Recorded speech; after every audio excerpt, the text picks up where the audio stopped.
आज हम बात करने वाले हैं think less do more by Peter Hollins book के बारे में। कई बार हम किसी काम को शुरू ही नहीं कर पाते क्योंकि हमें लगता है कि हमें इसे परफेक्ट तरीके से करना चाहिए। ये सोच हमें जकड़ लेती है और हम सिर्फ सोचते रह जाते हैं लेकिन कुछ कर नहीं पाते। इसे ही इनर्शिया कहा जाता है, यानी जड़ता या ठहराव। इसका सबसे आसान इलाज ये है कि अपने स्टैंडर्ड्स को कुछ कम कर दिया जाए। सोचिए, जब आप कोई नई स्किल सीखना चाहते हैं, जैसे कि पेंटिंग या गिटार बजाना, तो अगर आप ये सोचेंगे कि पहली बार में ही आपको किसी प्रोफेशनल आर्टिस्ट जैसा बनना है, तो आप शायद कभी शुरू ही ना कर पाएं। आपको लगेगा कि आप अच्छे नहीं हैं और आप ये सोचकर खुद को रोक लेंगे कि जब तक आप परफेक्ट ना हो जाएं, तब तक इसे करने का कोई फायदा नहीं। लेकिन अगर आप अपने स्टैंडर्ड्स कम कर दें और बस एक छोटा सा डूडल बना लें या एक सिंपल धुन बजाने की कोशिश करें, तो आप शुरुआत कर लेंगे। एक बार शुरुआत हो जाए तो आगे बढ़ना आसान हो जाता है। इसी तरह जब हम किसी बड़े टास्क के बारे में सोचते हैं तो वह इतना भारी लगने लगता है कि हम उस पर काम ही नहीं कर पाते। मान लीजिए आपको एक 10 पेज की रिपोर्ट लिखनी है और आप ये सोच रहे हैं कि इसे बहुत ही परफेक्ट होना चाहिए। ये सोचते ही आपको लगेगा कि यह बहुत मुश्किल है और आप टाल मटोल प्रोक्रेस्टिनेशन करने लगेंगे। लेकिन अगर आप यह सोचें कि बस पहला पैराग्राफ ही लिखना है, चाहे वह कैसा भी हो, तो आप काम शुरू कर पाएंगे। हमारा दिमाग फिनिश लाइन देखने में ज्यादा दिलचस्पी लेता है, लेकिन जब वह यह देखता है कि वह बहुत दूर है तो वह डर जाता है। इसे दूर करने के लिए आपको बस इतना करना है कि अपने पहले कदम को आसान बना लें। अगर आपको एक्सरसाइज शुरू करनी है तो आप ये मत सोचिए कि आपको रोज 1 घंटे की वर्कआउट करनी होगी। बस ये सोचिए कि आपको सिर्फ 5 मिनट के लिए स्ट्रेचिंग करनी है। जब आप स्ट्रेचिंग कर लेंगे तो शायद आपको खुद ही लगे कि कुछ और कर लिया जाए। पूर्णतावाद कई बार प्रगति का सबसे बड़ा दुश्मन बन जाता है। हम ये मानकर चलते हैं कि हमें हर चीज में परफेक्ट होना चाहिए, लेकिन सच्चाई यह है कि परफेक्शन कभी भी एक झटके में नहीं आता। वह धीरे धीरे बार बार कोशिश करने से आता है। पहली ड्राफ्ट हमेशा खराब होती है, पहली कोशिश हमेशा औसत होती है और पहला कदम हमेशा अस्थिर होता है। लेकिन अगर आप इसे स्वीकार कर लें और खुद को यह अनुमति दें कि आप शुरुआत में औसत काम कर सकते हैं, तो आप इनर्शिया को हरा सकते हैं। सोचिए, जब कोई बच्चा चलना सीखता है तो क्या वह पहली बार में ही बिना गिरे दौड़ने लगता है?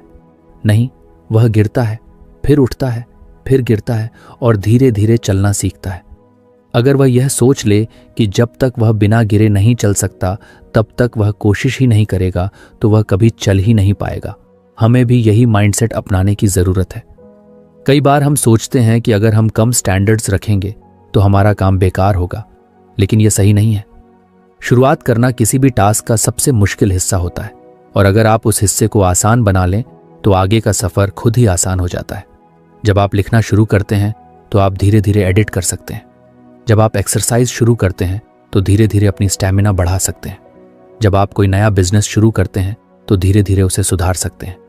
लेकिन अगर आप बस यह सोचते रहेंगे कि शुरुआत ही परफेक्ट होनी चाहिए, तो आप शायद कभी शुरुआत नहीं कर पाएंगे।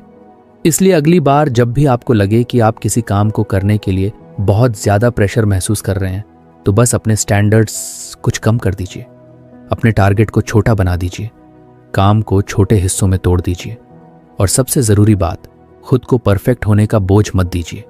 आपको केवल शुरुआत करनी है, चाहे वह शुरुआत कितनी भी छोटी क्यों ना हो। एक बार आप गति में आ गए तो इनर्शिया खुद ही खत्म हो जाएगा। अक्सर हम सोचते हैं कि किसी काम को करने के लिए पहले मोटिवेशन चाहिए। जब हमें मोटिवेटेड फील होगा तभी हम वह काम शुरू करेंगे, लेकिन सच्चाई इससे बिल्कुल अलग है। असल में मोटिवेशन का जन्म एक्शन से होता है। यानी अगर आप बिना मोटिवेशन के भी बस पहला कदम उठा लें तो धीरे धीरे आपको खुद ही मोटिवेशन मिलने लगेगा।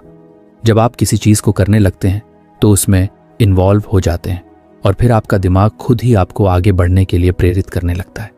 मान लीजिए आपको एक लंबी बुक पढ़नी है, लेकिन आपको पढ़ने का मन नहीं कर रहा। आप सोच रहे हैं कि जब मुझे पढ़ने का मूड आएगा तब मैं इसे पढ़ूंगा। लेकिन अगर आप सिर्फ 2 पेज पढ़ने का एक्शन ले लें तो आपका दिमाग धीरे धीरे उस प्रोसेस में घुसने लगेगा और आपको खुद ही लगेगा कि कुछ और पढ़ लिया जाए। यही चीज किसी भी काम पर लागू होती है, चाहे वह एक्सरसाइज हो, पढ़ाई हो, काम हो या कोई नया स्किल सीखना हो। अगर आप शुरुआत कर लेंगे तो मोटिवेशन अपने आप आ जाएगा। मोटिवेशन की समस्या यह है कि यह एक अस्थायी टेम्पोरेरी चीज होती है। आप किसी मोटिवेशनल वीडियो या स्पीच से मोटिवेट हो सकते हैं, लेकिन वह मोटिवेशन ज्यादा देर तक नहीं टिकता। इसलिए अगर आप सिर्फ मोटिवेशन के भरोसे रहेंगे तो आप कुछ ही दिनों में फिर से सुस्त महसूस करने लगेंगे। लेकिन अगर आप एक्शन लेने की आदत बना लें तो आप बिना मोटिवेशन के भी अपने टारगेट को अचीव कर सकते हैं। इसका सबसे अच्छा उदाहरण है वर्कआउट। बहुत से लोग सोचते हैं कि पहले उन्हें एक्सरसाइज करने का मूड आए, फिर वे जिम जाएंगे। लेकिन अगर वे सिर्फ 5 मिनट की स्ट्रेचिंग से शुरुआत कर लें तो उनका शरीर और दिमाग धीरे धीरे उसमें लग जाएगा और फिर उनका मन करेगा कि कुछ और एक्सरसाइज कर ली जाए।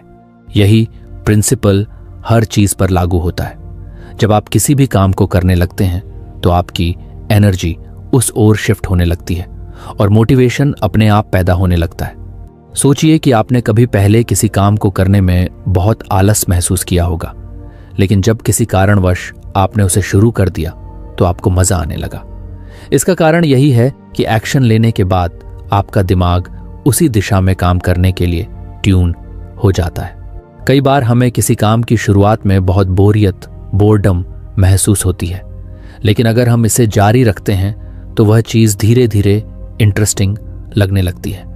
यह साइकोलॉजिकल फैक्ट है कि जब हम किसी एक्टिविटी में इन्वॉल्व हो जाते हैं तो हमारा माइंड उसे कंप्लीट करने की दिशा में काम करने लगता है। इसका एक और बड़ा फायदा यह होता है कि जब आप एक्शन लेना शुरू कर देते हैं तो आपके अंदर की संदेह, सेल्फ डाउट और अनिश्चितता, अनसर्टेनिटी भी धीरे धीरे कम होने लगती है।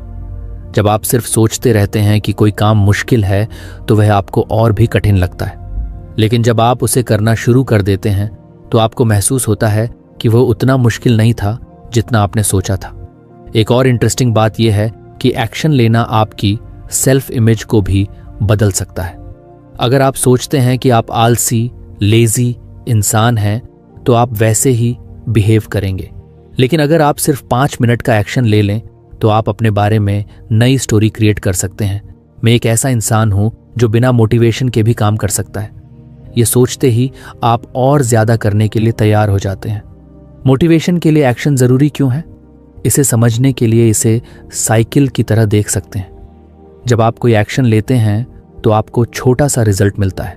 ये रिजल्ट आपकी आत्मविश्वास, कॉन्फिडेंस को बढ़ाता है और फिर आपको और ज्यादा करने की प्रेरणा मिलती है।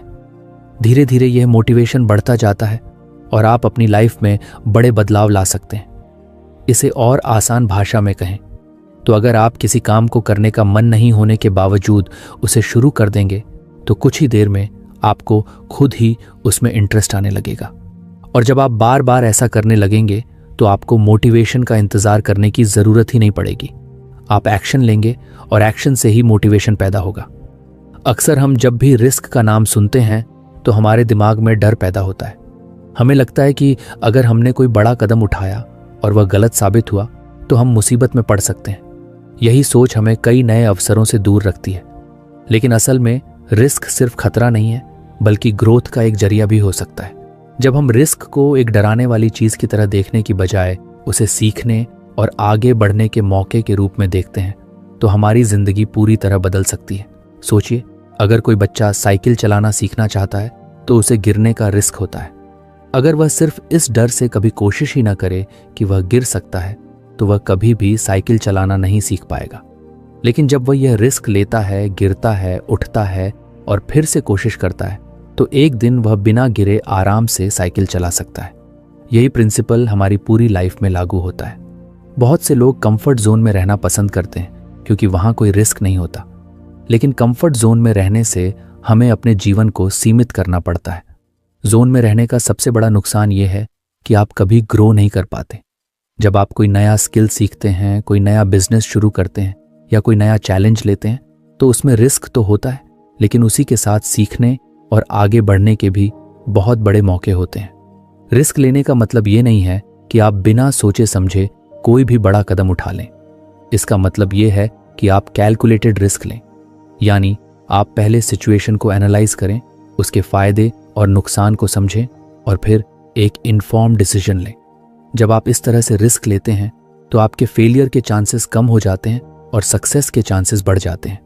रिस्क को एम्ब्रेस करने का एक और बड़ा फायदा यह है कि यह आपको मानसिक रूप से मजबूत बनाता है। जब आप बार बार छोटे छोटे जोखिम लेते हैं और उनसे सीखते हैं तो आपके अंदर किसी भी चुनौती का सामना करने की क्षमता बढ़ जाती है, का सामना करने का कॉन्फिडेंस आ जाता है। धीरे धीरे आपका दिमाग फेलियर को एक सीखने का प्रोसेस मानने लगता है, न कि कोई ऐसी चीज जिससे डरना चाहिए। अगर आप अपनी प्रोफेशनल लाइफ में देखें तो जितने भी बड़े एंटरप्रेन्योर्स या लीडर्स हैं, उन्होंने कभी ना कभी कोई बड़ा रिस्क लिया है। अगर वे रिस्क लेने से डरते तो शायद वे आज उस मुकाम तक नहीं पहुंच पाते। स्टीव जॉब्स ने रिस्क लिया और एप्पल को बनाया। एलोन मस्क ने रिस्क लिया और टेस्ला और स्पेसएक्स जैसी कंपनीज खड़ी की। हर बड़ी सफलता के पीछे कुछ ना कुछ रिस्क जरूर होता है। इसी तरह हमारी पर्सनल लाइफ में भी अगर हम हमेशा सेफ खेलने की कोशिश करेंगे तो हम कभी अपनी फुल पोटेंशियल तक नहीं पहुंच पाएंगे। अगर कोई इंसान किसी से अपने दिल की बात कहने से डरता है क्योंकि उसे रिजेक्शन का रिस्क है, तो वह कभी भी अपने फीलिंग्स को एक्सप्रेस नहीं कर पाएगा। लेकिन अगर वह रिस्क लेता है तो या तो उसे सक्सेस मिलेगी या फिर वह रिजेक्शन से कुछ नया सीख कर आगे बढ़ेगा। रिस्क लेने का मतलब यह भी नहीं है कि आप हमेशा जीतेंगे। कई बार आप फेल भी होंगे, लेकिन यही फेलियर्स आपको सिखाएंगे कि अगली बार चीज़ों को और बेहतर कैसे किया जाए। दुनिया में जितने भी सक्सेसफुल लोग हैं वे कई बार फेल हो चुके हैं, लेकिन उन्होंने हर फेलियर से सीखा और अगली बार और बेहतर किया। अगर आप रिस्क से डरते हैं तो सबसे पहले अपनी सोच को बदलें। इसे एक थ्रेट की तरह न देखें, बल्कि इसे एक अपॉर्चुनिटी मानें। जब भी आपको कोई नया मौका मिले तो सिर्फ यह मत सोचें कि इसमें क्या क्या गलत हो सकता है, बल्कि यह भी सोचें कि अगर यह सही हो गया तो आपको कितना फायदा होगा।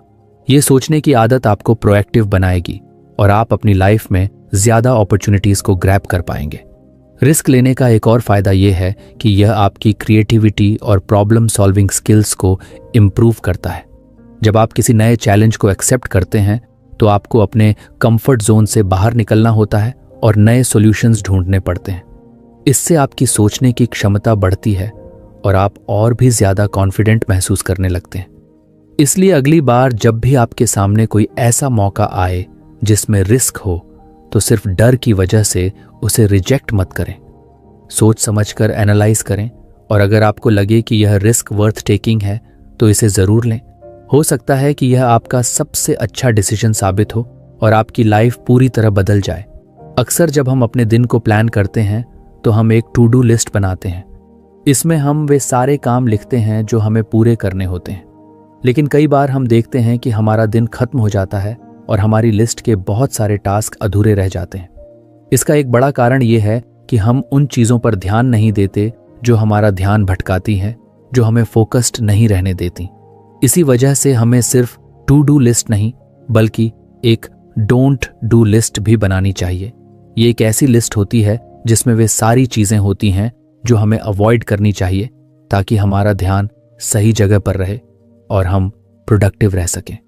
सोचिए, अगर आप सुबह उठते ही फ़ोन पर सोशल मीडिया स्क्रॉल करने लगते हैं तो आपका बहुत सारा समय बेकार चला जाता है। आप सोचते हैं कि बस 5 मिनट देखेंगे, लेकिन जब दोबारा घड़ी देखते हैं तो 30 से 40 मिनट निकल चुके होते हैं। इसी तरह अगर आप दिन भर में बार बार ईमेल चेक करते रहते हैं या हर छोटी चीज़ पर तुरंत रिएक्ट करने लगते हैं तो आपकी एनर्जी गलत जगह खर्च होती है। डोंट डू लिस्ट इसी तरह की चीज़ों को आइडेंटिफाई करने में मदद करती है ताकि आप उन आदतों से बच सकें जो आपके समय और प्रोडक्टिविटी को बर्बाद करती हैं। इस लिस्ट को बनाने के लिए सबसे पहले आपको यह देखना होगा कि दिन भर में कौन कौन सी एक्टिविटीज़ आपका ध्यान भटकाती हैं। क्या आप हर छोटी ब्रेक में अपना फ़ोन चेक करते हैं? क्या आप अनावश्यक बैठकों में बहुत ज़्यादा समय बर्बाद करते हैं? क्या आप बिना किसी प्लान के सोशल मीडिया पर बहुत ज़्यादा वक्त बिताते हैं? इन सब चीज़ों को नोट करें और इन्हें अपनी डोंट डू लिस्ट में डाल दें। इससे आपको यह साफ साफ समझ में आ जाएगा कि आपको किन चीज़ों से बचना है। डोंट डू लिस्ट का सबसे बड़ा फायदा यह है कि यह आपको डिसिप्लिन सिखाती है। जब आपके पास यह स्पष्ट होता है कि आपको क्या नहीं करना है तो आप अपने इंपॉर्टेंट कामों पर ज्यादा ध्यान दे सकते हैं। मान लीजिए कि आपकी लिस्ट में लिखा है कि मैं सुबह 10 बजे से पहले सोशल मीडिया इस्तेमाल नहीं करूंगा, तो जब भी आपका मन करेगा कि फोन उठाकर इंस्टाग्राम या ट्विटर देख लें, आपकी लिस्ट आपको याद दिलाएगी कि यह आपकी प्रायोरिटी में नहीं है। धीरे धीरे ये एक हैबिट बन जाएगी और आपकी प्रोडक्टिविटी बढ़ने लगेगी। बहुत से लोग सोचते हैं कि बस ज़्यादा मेहनत करने से सफलता मिलती है, लेकिन असल में स्मार्ट तरीके से काम करना ज़्यादा ज़रूरी है। अगर आप सिर्फ व्यस्त बिजी रहने की बजाय अपने समय का सही इस्तेमाल करें तो आप कम समय में ज़्यादा कर सकते हैं। डोंट डू लिस्ट आपको यह समझने में मदद करती है कि कौन से काम सिर्फ आपका समय बर्बाद कर रहे हैं और उनसे बचकर आप अपनी एनर्जी सही दिशा में लगा सकते हैं। इसे और बेहतर बनाने के लिए आप अपनी लिस्ट को समय समय पर अपडेट कर सकते हैं। हो सकता है कि शुरू में आपको लगे कि सिर्फ सोशल मीडिया आपका ध्यान भटकाता है, लेकिन कुछ हफ्तों बाद आपको महसूस हो कि बार बार अनावश्यक मीटिंग्स भी आपका बहुत समय ले रही हैं।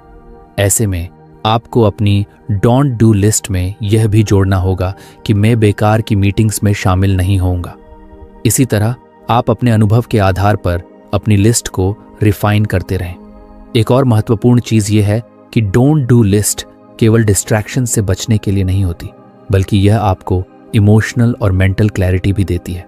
कई बार हम ऐसे डिसीजंस लेते हैं जो हमारे लिए सही नहीं होते, सिर्फ इसलिए क्योंकि हमें आदत होती है कि हम ना नहीं कह पाते।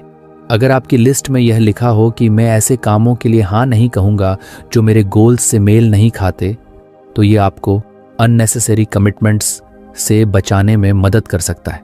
अगर आप किसी एंटरप्रेन्योर, राइटर या किसी भी क्रिएटिव फील्ड में हैं, तो यह लिस्ट और भी ज़्यादा महत्वपूर्ण हो जाती है, क्योंकि आपके लिए सबसे ज़रूरी चीज़ है डीप वर्क, यानी वह समय जब आप पूरी तरह से फोकस होकर अपना सबसे अच्छा काम कर सकें। लेकिन अगर आपका ध्यान बार बार छोटे छोटे डिस्ट्रैक्शन से भटकता रहेगा, तो आप कभी भी अपनी फुल पोटेंशियल तक नहीं पहुंच पाएंगे। डोंट डू लिस्ट आपको यह क्लैरिटी देती है कि कौन से काम आपको अवॉइड करने हैं, ताकि आप अपने सबसे ज़रूरी टास्क पर पूरा ध्यान लगा सकें। ये लिस्ट केवल प्रोफेशनल लाइफ के लिए नहीं, बल्कि पर्सनल लाइफ में भी बहुत काम आ सकती है। मान लीजिए कि आप अपनी हेल्थ को सुधारना चाहते हैं। अगर आपकी डोंट डू लिस्ट में यह लिखा हो कि मैं रात 11 बजे के बाद जंक फूड नहीं खाऊंगा, तो ये आपको सही चॉइसेस बनाने में मदद करेगा। अगर आप अपनी मेंटल हेल्थ पर ध्यान देना चाहते हैं, तो आप लिस्ट में यह जोड़ सकते हैं कि मैं ऐसे लोगों के साथ समय नहीं बिताऊंगा जो मेरी एनर्जी ड्रेन करते हैं। अंत में यह समझना जरूरी है कि जितना जरूरी क्या करना है यह तय करना है, उतना ही जरूरी यह तय करना भी है कि क्या नहीं करना है। हम सभी के पास 24 घंटे ही होते हैं, और अगर हम सही जगह अपनी एनर्जी लगाना सीख लें, तो हम अपनी लाइफ में बड़ा बदलाव ला सकते हैं। एक छोटी सी डोंट डू लिस्ट बनाना एक आसान लेकिन पावरफुल तरीका है अपने दिन को बेहतर और ज़्यादा प्रोडक्टिव बनाने का। अगर आप इसे ईमानदारी से फॉलो करते हैं, तो आप देखेंगे कि कैसे आपकी एफिशिएंसी, फोकस और ओवरऑल हैप्पीनेस बढ़ने लगती है। हमारी ज़िंदगी में हर दिन कई सारे काम होते हैं, कुछ ज़रूरी होते हैं तो कुछ कम ज़रूरी, लेकिन अक्सर ऐसा होता है कि हम उन कामों में उलझे रहते हैं जो उतने महत्वपूर्ण नहीं होते, और जो असल में हमारे लिए सबसे ज़्यादा मायने रखते हैं वे काम पीछे छूट जाते हैं। इसका कारण यह है कि हम अपनी प्राथमिकताओं, प्रायोरिटीज़ को सही तरीके से सेट नहीं कर पाते। यहीं पर बर्नर लिस्ट की ज़रूरत पड़ती है। ये एक ऐसा तरीका है जिससे आप अपने सबसे महत्वपूर्ण और कम महत्वपूर्ण कामों को अलग अलग रख सकते हैं, ताकि आपकी एनर्जी और अटेंशन सही दिशा में लगे। बर्नर लिस्ट का आइडिया यह है कि आप अपने टास्क को 2 हिस्सों में बांटें, फ्रंट बर्नर और बैक बर्नर। फ्रंट बर्नर में वे चीज़ें आती हैं जो आपकी सबसे बड़ी प्राथमिकता हैं, जिन पर आपको सबसे ज़्यादा ध्यान देना चाहिए। ये वे टास्क होते हैं जो आपके बड़े गोल्स को हासिल करने में मदद करते हैं। दूसरी तरफ बैक बर्नर में वे चीज़ें आती हैं जो ज़रूरी तो हैं, लेकिन फ़िलहाल उन पर ज़्यादा ध्यान देने की ज़रूरत नहीं है। ये वो काम हो सकते हैं जो आप बाद में कर सकते हैं या जो उतने क्रिटिकल नहीं हैं। सोचिए कि आप एक शेफ़ हैं और किचन में कई चीज़ें एक साथ बना रहे हैं। एक स्टोव पर कुछ पक रहा है जिसे लगातार चलाते रहना है ताकि वह ठीक से बने, यही आपका फ्रंट बर्नर है। वहीं कुछ चीज़ें धीमी आंच पर रखी हुई हैं जिन्हें समय आने पर देखा जा सकता है, यही आपका बैक बर्नर है। ठीक इसी तरह जब हम अपनी लाइफ को इस तरीके से ऑर्गेनाइज करते हैं, तो हम अपनी एनर्जी को सही जगह फोकस कर सकते हैं। अगर आप किसी बड़े प्रोजेक्ट पर काम कर रहे हैं तो वह आपका फ्रंट बर्नर टास्क होगा। लेकिन अगर आप साथ ही साथ कोई नई स्किल सीखना चाहते हैं या किसी नए आइडिया पर काम करना चाहते हैं तो वह बैक बर्नर पर जा सकता है। इसका मतलब ये नहीं है कि बैक बर्नर के टास्क बेकार हैं, बल्कि इसका मतलब सिर्फ इतना है कि उन्हें अभी उतनी प्रायोरिटी नहीं मिलनी चाहिए। इससे आपका ध्यान भटकता नहीं है और आप सबसे ज़रूरी चीज़ों पर फोकस कर पाते हैं। बर्नर लिस्ट को अपनाने का सबसे बड़ा फायदा यह है कि यह डिसीजन मेकिंग को आसान बना देती है। जब भी कोई नया टास्क सामने आता है तो आप तुरंत तय कर सकते हैं कि वह किस बर्नर पर जाना चाहिए। इससे आपका दिमाग क्लटर फ्री रहता है और आप ज़रूरी चीज़ों को मिस नहीं करते। इसका दूसरा फायदा यह है कि यह आपको मल्टीटास्किंग से बचाता है। अक्सर लोग एक साथ कई काम करने की कोशिश करते हैं और नतीजा ये होता है कि वे किसी भी काम को अच्छे से पूरा नहीं कर पाते। लेकिन जब आप जानते हैं कि कौन सा काम फ्रंट बर्नर पर है तो आप पूरी तरह उसी पर ध्यान लगा सकते हैं और बाकी चीज़ों को बाद में संभाल सकते हैं। बर्नर लिस्ट को और ज़्यादा इफेक्टिव बनाने के लिए आप इसे हर हफ्ते या महीने में रिव्यू कर सकते हैं, क्योंकि प्रायोरिटीज़ समय के साथ बदलती हैं। जो काम आज बैक बर्नर पर है हो सकता है कि कुछ हफ्तों बाद उसे फ्रंट बर्नर पर लाने की ज़रूरत पड़े। इसलिए इसे समय समय पर अपडेट करना ज़रूरी है। यह सिस्टम न केवल आपकी प्रोडक्टिविटी बढ़ाता है बल्कि आपको मेंटल क्लैरिटी भी देता है। जब आपका दिमाग बार बार यह सोचने में उलझा नहीं रहता कि अभी क्या करना चाहिए। असिस्टेंट चाहते हैं तो आप इसे अपनी डेली लाइफ में छोटे छोटे डिसीजंस के लिए भी यूज़ कर सकते हैं। जैसे कि अगर आप फिटनेस पर ध्यान देना चाहते हैं तो उसे फ्रंट बर्नर पर रखें। वहीं अगर आप किसी नई किताब को पढ़ना चाहते हैं लेकिन अभी वक्त नहीं मिल रहा तो उसे बैक बर्नर पर रख सकते हैं। प्रोफेशनल लाइफ में भी यह तरीका बहुत काम आता है। मान लीजिए आप एक एंटरप्रेन्योर हैं और आपके पास कई आइडियाज़ हैं, लेकिन सब पर एक साथ काम करना संभव नहीं है। तब आप बर्नर लिस्ट बनाकर यह तय कर सकते हैं कि कौन सा आइडिया सबसे ज़रूरी है और किसे बाद में एक्सप्लोर किया जा सकता है। बर्नर लिस्ट का असली जादू इस बात में है कि यह आपको डिसिप्लिन सिखाती है। यह आपको यह समझने में मदद करती है कि हर टास्क एक जैसा ज़रूरी नहीं होता और अगर आप हर चीज़ पर एक साथ ध्यान देंगे तो कुछ भी अच्छे से पूरा नहीं हो पाएगा। जब आप यह समझ जाते हैं कि किन चीज़ों को प्राथमिकता देनी है और किन्हें फिलहाल साइड में रखना है तो आपकी प्रोडक्टिविटी और सक्सेस दोनों बढ़ने लगती हैं। इसलिए अगर आप अपने दिन को बेहतर तरीके से मैनेज करना चाहते हैं और सही चीज़ों पर अपनी एनर्जी लगाना चाहते हैं तो बर्नर लिस्ट को अपनी लाइफ में शामिल करें। ये एक आसान लेकिन पावरफुल तरीका है जो आपको क्लैरिटी देगा और आपके सबसे ज़रूरी गोल्स को पूरा करने में मदद करेगा। हमारी ज़िंदगी में हर दिन बहुत सारे डिसीजंस लेने पड़ते हैं, कुछ छोटे कुछ बड़े। कई बार हम बहुत छोटे छोटे डिसीजंस पर भी इतना ज़्यादा सोचने लगते हैं कि हमारा दिमाग थक जाता है और बड़े डिसीजंस लेने की एनर्जी ही नहीं बचती। इसे ओवर एनालिसिस कहा जाता है और ये हमारी प्रोडक्टिविटी और कॉन्फिडेंस दोनों को कम कर देता है। इसका सबसे अच्छा समाधान है सुपर स्ट्रक्चर डिसीजन मॉडल अपनाना। ये एक स्ट्रक्चर्ड तरीका है जिससे आप जल्दी और सही डिसीजंस ले सकते हैं बिना ज़रूरत से ज़्यादा सोच विचार में फंसे। सोचिए कि अगर हर बार आपको यह सोचना पड़े कि आपको सुबह क्या पहनना है, क्या नाश्ता करना है या किस ईमेल का जवाब पहले देना है, तो आपका दिमाग इन छोटे छोटे डिसीजंस में ही उलझ जाएगा। यही कारण है कि कई सक्सेसफुल लोग अपने रोज़मर्रा के डिसीजंस को सिंप्लीफाई कर देते हैं। उदाहरण के लिए स्टीव जॉब्स और मार्क जुकरबर्ग हमेशा एक जैसा कपड़ा पहनते थे ताकि उन्हें हर दिन इस बारे में डिसीजन न लेना पड़े। इसी तरह अगर आप एक स्ट्रक्चर्ड डिसीजन मेकिंग फ्रेमवर्क अपना लें तो आपका दिमाग ज़्यादा ज़रूरी चीज़ों पर फोकस कर पाएगा। सुपर स्ट्रक्चर डिसीजन मॉडल का मतलब है कि आपके पास एक प्री डिफाइंड सिस्टम हो जो आपको यह तय करने में मदद करे कि कौन सा डिसीजन कैसे लेना है। इससे आप सोचने में कम समय लगाएंगे और आपकी चॉइसेस आपके गोल्स के साथ अलाइंड रहेंगी। ये मॉडल खास तौर पर उन लोगों के लिए बहुत फायदेमंद है जो अक्सर डिसीजन पैरालिसिस का शिकार हो जाते हैं, यानी जब बहुत सारे ऑप्शंस होते हैं और हम ये तय ही नहीं कर पाते कि कौन सा सही है।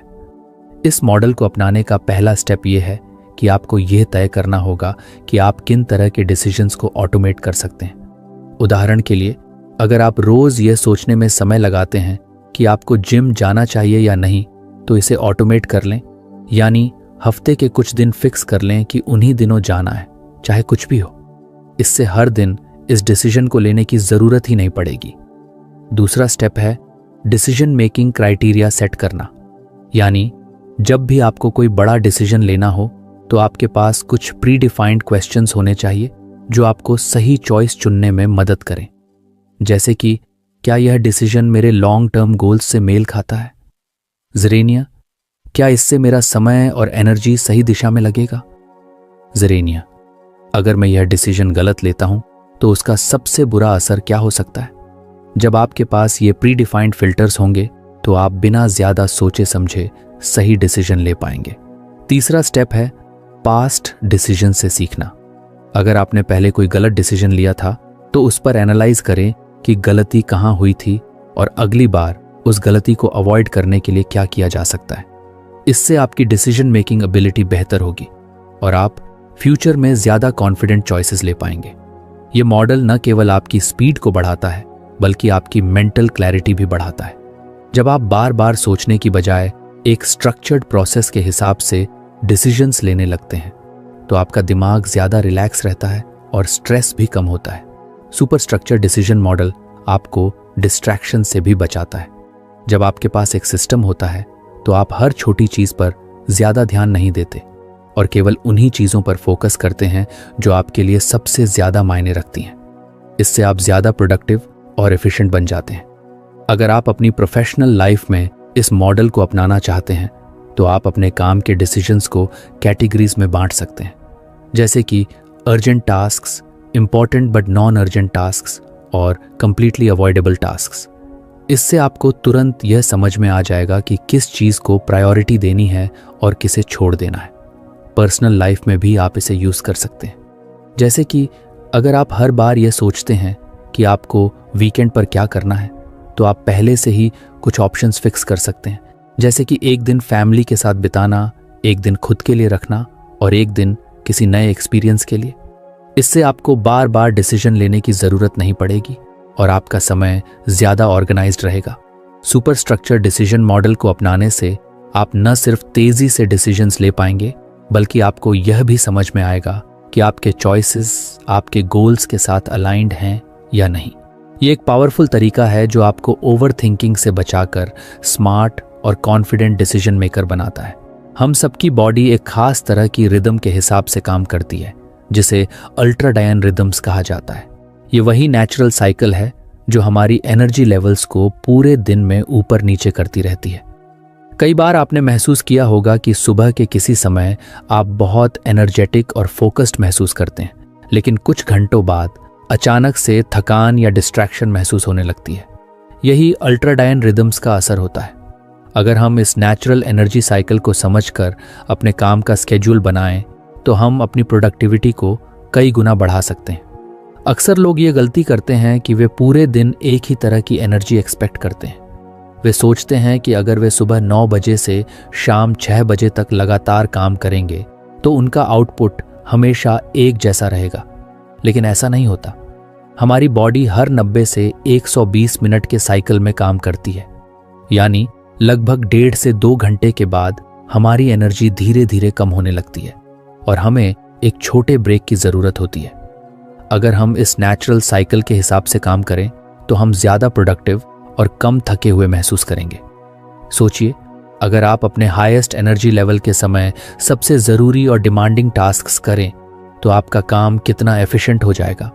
और जब आपकी एनर्जी लो हो तो आप ऐसे काम करें जो ज्यादा दिमागी मेहनत नहीं मांगते, जैसे कि ईमेल्स चेक करना, मीटिंग्स अटेंड करना या प्लानिंग करना। इस तरह आप अपने शरीर की नेचुरल रिदम के साथ काम करेंगे, न कि उसके खिलाफ। इसका सबसे अच्छा तरीका यह है कि आप अपने एनर्जी पैटर्न्स को ऑब्जर्व करें। एक हफ्ते तक ध्यान दें कि दिन के किस समय आप सबसे ज्यादा एनर्जेटिक और फोकस्ड महसूस करते हैं और किस समय आपको सुस्ती या डिस्ट्रैक्शन महसूस होती है। इससे आपको पता चलेगा कि आपकी पीक फो मानसू हॉर्स कौन से हैं। जब आपको अपने पीक हॉर्स का पता चल जाए तो उन घंटों में सबसे क्रिटिकल काम करें, वह काम जो सबसे ज्यादा कंसंट्रेशन और क्रिएटिविटी मांगता है। जैसे कि अगर आप राइटर हैं तो अपनी राइटिंग सुबह के हाई एनर्जी आवर्स में करें। अगर आप किसी स्ट्रैटेजी या प्लानिंग पर काम कर रहे हैं तो इसे भी अपने पीक टाइम में रखें। दूसरी तरफ जब आपकी एनर्जी नेचुरली लो होती है तो उस समय लाइट टास्क्स करें, जैसे कि कॉल्स, ईमेल्स या कैजुअल डिस्कशंस। बहुत से लोग ये सोचकर गिल्ट महसूस करते हैं कि वे पूरे दिन लगातार हाई एनर्जी पर काम नहीं कर पाते, लेकिन असल में ऐसा करना पॉसिबल ही नहीं है। दुनिया के सबसे प्रोडक्टिव लोग भी ब्रेक्स लेते हैं और अपने शरीर की नेचुरल एनर्जी के हिसाब से काम करते हैं। जब आप इस बात को समझ लेते हैं कि आपकी बॉडी कैसे काम करती है, तो आप स्मार्ट तरीके से अपने काम को ऑर्गेनाइज कर सकते हैं। अल्ट्राडाइन रिदम्स को अपनाने का एक और बड़ा फायदा यह है कि इससे बर्नआउट से बचा जा सकता है। जब हम बिना रुके लगातार काम करते हैं तो हमारी एनर्जी पूरी तरह खत्म हो जाती है और हम जल्दी थक जाते हैं। लेकिन अगर हम अपने एनर्जी साइकिल्स को ध्यान में रखकर सही समय पर ब्रेक लेते हैं तो हमारी एफिशिएंसी बनी रहती है और हम लंबे समय तक हाई परफॉर्मेंस पर काम कर सकते हैं। अगर आप इस अप्रोच को अपनी लाइफ में अप्लाई करना चाहते हैं तो सबसे पहले अपने डेली स्केड्यूल को कुछ फ्लेक्सिबल बनाइए। जरूरी नहीं कि आप हर समय एक जैसा परफॉर्म करें। आपको बस ये समझना है कि कौन से घंटे आपके सबसे प्रोडक्टिव होते हैं और कौन से घंटे आपको रिलैक्स करने के लिए चाहिए। उदाहरण के लिए, अगर आपको सुबह 10 से 12 बजे के बीच सबसे ज्यादा एनर्जी महसूस होती है तो उस समय सबसे इंपॉर्टेंट और चैलेंजिंग काम करें। फिर 12 से 12:30 तक एक छोटा ब्रेक लें, वॉक करें, पानी पिएं या कुछ देर आराम करें। इसके बाद दोबारा काम पर लौटें, लेकिन अब लाइट टास्क्स को प्रायोरिटी दें। ये छोटी छोटी चीजें आपकी प्रोडक्टिविटी में बहुत बड़ा बदलाव ला सकती हैं। ये सिर्फ टाइम मैनेजमेंट नहीं बल्कि एनर्जी मैनेजमेंट का तरीका है। जब आप अपने अल्ट्राडियन रिदम्स के हिसाब से काम करना शुरू करेंगे तो आप पाएंगे कि आप पहले से कम एफर्ट में ज्यादा काम कर पा रहे हैं और आपका दिमाग ज्यादा फ्रेश और फोकस्ड महसूस कर रहा है। हमारी बॉडी एक नेचुरल रिदम के हिसाब से काम करती है जिसे अल्ट्राडाइन रिदम्स कहते हैं। ये हमारे एनर्जी लेवल्स को पूरे दिन कंट्रोल करता है।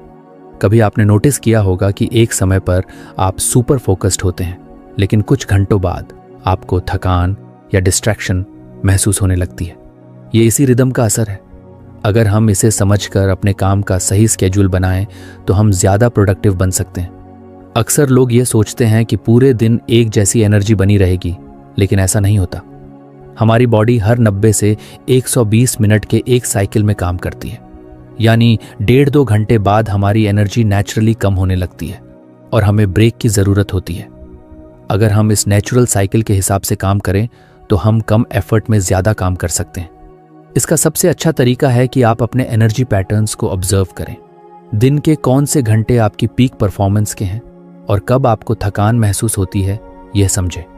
फिर अपने हाई एनर्जी टाइम में सबसे जरूरी काम करें, वह जो सबसे ज्यादा फोकस और क्रिएटिविटी मांगता है। जब एनर्जी लो हो तो ईमेल्स, मीटिंग्स, कैजुअल टास्क्स को उस समय करें। बहुत से लोग गिल्ट महसूस करते हैं कि वे पूरे दिन हाई परफॉर्मेंस पर काम नहीं कर पाते, लेकिन स्मार्ट वर्क यही है कि आप अपने बॉडी रिदम के साथ काम करें, न कि उसके खिलाफ। दुनिया के सबसे प्रोडक्टिव लोग भी ब्रेक्स लेते हैं और सही समय पर सही काम करते हैं। इसका एक बड़ा फायदा यह भी है कि आप बर्नआउट से बचते हैं। अगर आप बिना रुके लंबे समय तक काम करेंगे तो आपकी एनर्जी जल्दी खत्म हो जाएगी, लेकिन अगर आप अल्ट्राडाइन साइकिल्स को फॉलो करके सही समय पर ब्रेक लेंगे तो आप एफिशिएंट बने रहेंगे। अगर आप इस अप्रोच को अपनी लाइफ में अप्लाई करना चाहते हैं तो रिजिड टाइम टेबल छोड़ें और अपने नेचुरल रिदम्स को समझें। जब आप हाई एनर्जी मोड में हो तो चैलेंजिंग टास्क्स करें और जब एनर्जी लो हो तो लाइट टास्क्स करें। 30 मिनट के छोटे ब्रेक लेने से भी फोकस और एफिशिएंसी बनी रहती है। ये टाइम मैनेजमेंट नहीं, एनर्जी मैनेजमेंट है। जब आप अपने अल्ट्राडियन रिदम्स के हिसाब से काम करना शुरू करेंगे तो आप पाएंगे कि पहले से कम एफर्ट में ज्यादा काम हो रहा है और आपका माइंड ज्यादा फ्रेश और फोकस्ड महसूस कर रहा है। तो फ्रेंड्स, ये थी हमारी आज की बुक समरी। आपको कैसी लगी कमेंट करके जरूर बताएं और धन्यवाद आपका समरी एंड तक सुनने के लिए।